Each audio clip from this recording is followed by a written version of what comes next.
Olá, bem-vindo à Pastoral da Semana da Primeira Igreja Batista em Indaiatuba. Você já teve a sensação de que está tudo perdido? Não tem mais jeito? Suas escolhas o levaram para longe de Deus e tudo o que lhe resta são as consequências inevitáveis do pecado, vergonha e um mais profundo e triste sentimento de que acabou para você? Bem, acho que temos muito o que aprender com a história de Israel. O rei da Babilônia, Nabucodonosor, invadiu Jerusalém em 586 a.C. A cidade foi devastada, os muros derrubados, o palácio real arruinado, o templo destruído. Muitos perderam a sua vida na defesa da cidade, outros em função da fome, com o cerco. Ainda outros tiveram suas mulheres violadas. Os que sobreviveram ao horror foram deixados na miséria ou levados cativos para a Babilônia. Dentre estes, Daniel, Ananias, Misael e Azarias. Tudo isso não aconteceu sem aviso. O povo de Israel deixou terrivelmente a aliança com o Senhor.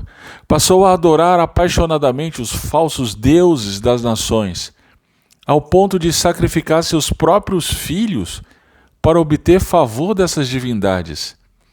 A violência, a corrupção, adultério, injustiça fazia parte do cotidiano em Jerusalém.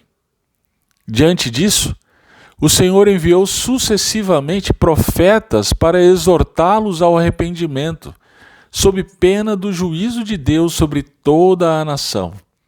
Um desses profetas foi Jeremias. Esse profeta viveu exatamente a época do exílio de Jerusalém. Ele avisou sobre o que aconteceria, e não somente uma vez. Em um desses avisos, o rei da Babilônia atacava Jerusalém. O rei Zedequias, então, pediu para que Jeremias consultasse ao Senhor. Quem sabe o Senhor faria uma de suas maravilhas e livrasse Jerusalém. Porém, veja a resposta do Senhor no capítulo 21 de Jeremias. Assim diz o Senhor, o Deus de Israel: eu voltarei contra vós as armas de guerra, que estão nas vossas mãos, com as quais lutais contra o rei da Babilônia e contra os babilônios, que vos sitiam ao redor dos muros, e os reunirei dentro dessa cidade. E eu mesmo lutarei contra vós com mão estendida, e com braço forte, com ira, furor e grande indignação. E ferirei os habitantes desta cidade, tanto os homens como os animais. Morrerão de uma praga devastadora. E depois disso, diz o Senhor, entregarei Zedequias, rei de Judá, e seus servos, e o povo, e os que dessa cidade sobreviverem à peste, à espada e à fome, nas mãos de Nabucodonosor, rei da Babilônia, na mão de seus inimigos, e na mão dos que procuram tirar-lhes a vida.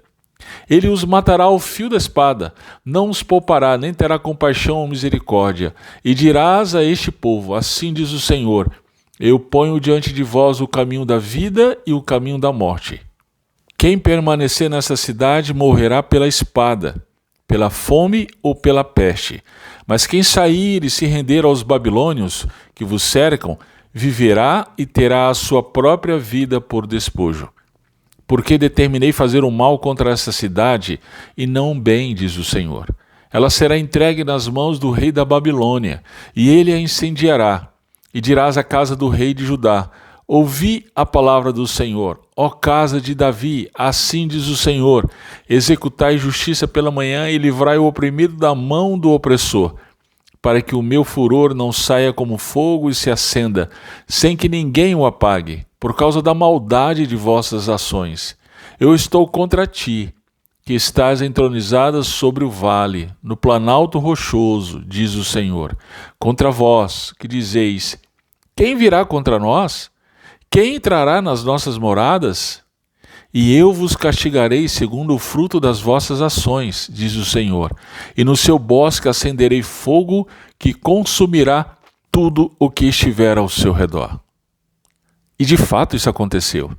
Veja 2 Reis, capítulo 25, e toda a tragédia que sobreveio a Jerusalém.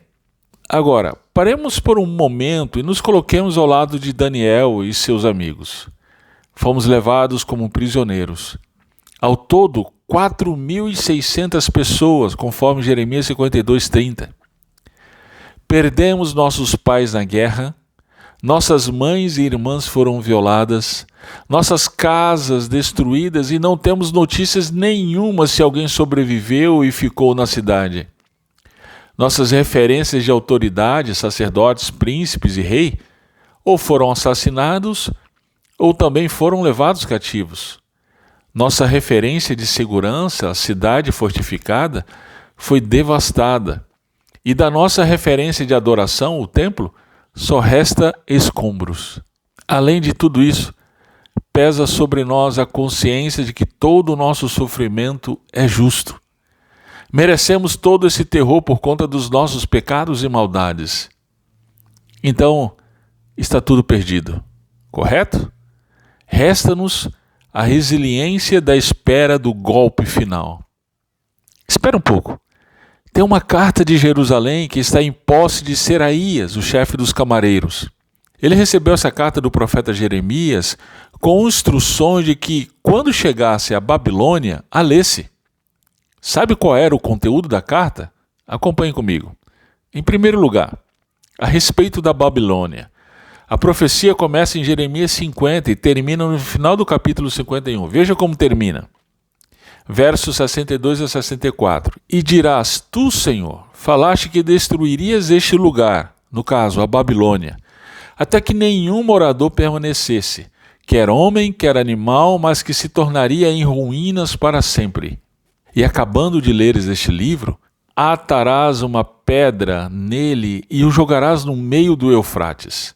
E dirás, assim a Babilônia será submergida e não se levantará, por causa da desgraça que vou trazer sobre ela. E eles cairão. Até aqui são as palavras de Jeremias. Veja, a promessa é que o Senhor julgaria a Babilônia por toda a atrocidade cometida. Com justiça, o Senhor levantaria os medo-persas para destruir a Babilônia. E o povo de Jerusalém e aqueles que foram levados cativos? Será que o Senhor permaneceria irado para sempre? Aliás, esse é o assunto principal do Salmo 79. Veja, verso 1 a 5. Ó Deus, as nações invadiram tua herança, profanaram teu santo templo, deixaram Jerusalém em ruínas, entregaram os cadáveres dos teus servos como alimento às aves dos céus, e a carne dos teus santos aos animais da terra. Derramaram o sangue deles como água ao redor de Jerusalém, e não houve quem os sepultasse. Somos alvo de desprezo dos nossos vizinhos, objeto de chacota e de zombaria dos que estão ao nosso redor. Até quando, Senhor? Ficarás irado para sempre? Arderá teu ciúme como fogo? Note a pergunta do salmista. Ficarás irado para sempre? A resposta a essa pergunta está na carta de Jeremias enviada aos cativos na Babilônia. Além de juízo contra a Babilônia, tem algo surpreendente. Veja, Jeremias 50, versos 19 e 20. Trarei Israel para a sua morada. Ele pastará no Carmelo e em Bazã, e se fartará nas colinas de Efraim e em Gileade. Naqueles dias e naquele tempo, diz o Senhor, se procurará iniquidade em Israel, mas não será achada, e o pecado em Judá, e não se achará, pois perdoarei os remanescentes. Incrível! Não terminou. O Senhor iria perdoar Israel de sua iniquidade. Por quê? Afinal, Deus não é justo? Sim, Ele é justo, mas também é misericordioso. Essa foi a oração de Daniel, anos depois, quando os medos já haviam conquistado a Babilônia. Ele foi estudar o profeta Jeremias e entendeu que o tempo do exílio de Israel seria de 70 anos. E aí orou.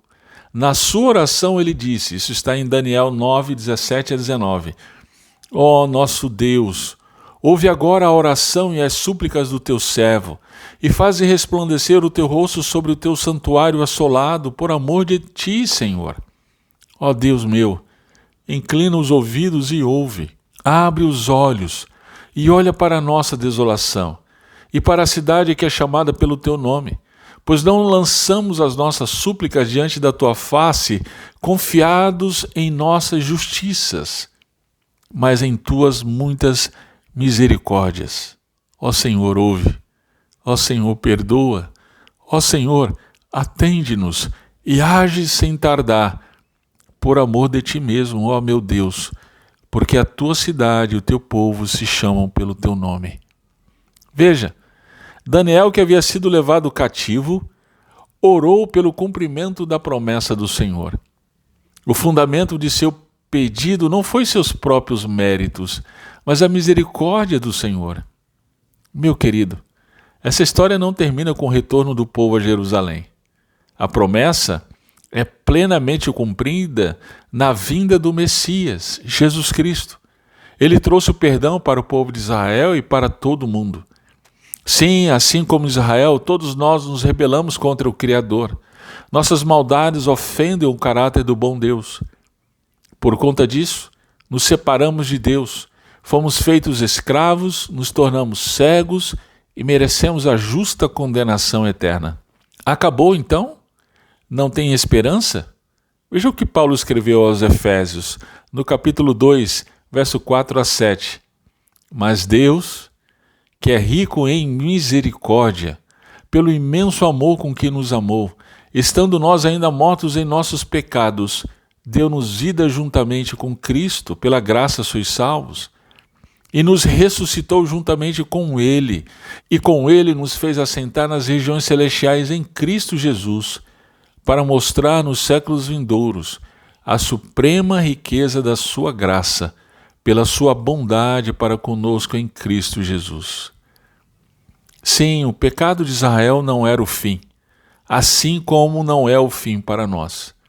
Deus revelou a sua imensurável graça e misericórdia enviando o seu único Filho, Jesus Cristo, para que todo aquele que nele crê, não somente de Israel, mas de todo o mundo, não pereça, mas tenha a vida eterna. Assim, quem sabe você esteja se percebendo arruinado pelo seu pecado, por decisões que agora você percebe eram fruto de sua rebeldia contra o bom Deus. Eu quero encorajá-lo a abraçar em fé a misericórdia do Senhor, que foi ofertada a você por meio da morte e ressurreição de Cristo. Somente por meio da fé exclusiva em Jesus, passamos a ser abençoados por Ele. Temos o perdão, a reconciliação com Deus, somos feitos seus filhos e fazemos parte do povo de Deus. Isso se aplica também àqueles que são crentes, mas pecaram contra o Senhor. Enquanto nesse mundo caído, pecamos contra o nosso bom Deus. Mas nos voltemos para Ele crendo em sua misericórdia revelada em Cristo, confiantes de que, se confessarmos os nossos pecados, Ele é fiel e justo para nos perdoar os pecados e nos purificar de toda injustiça. Amém.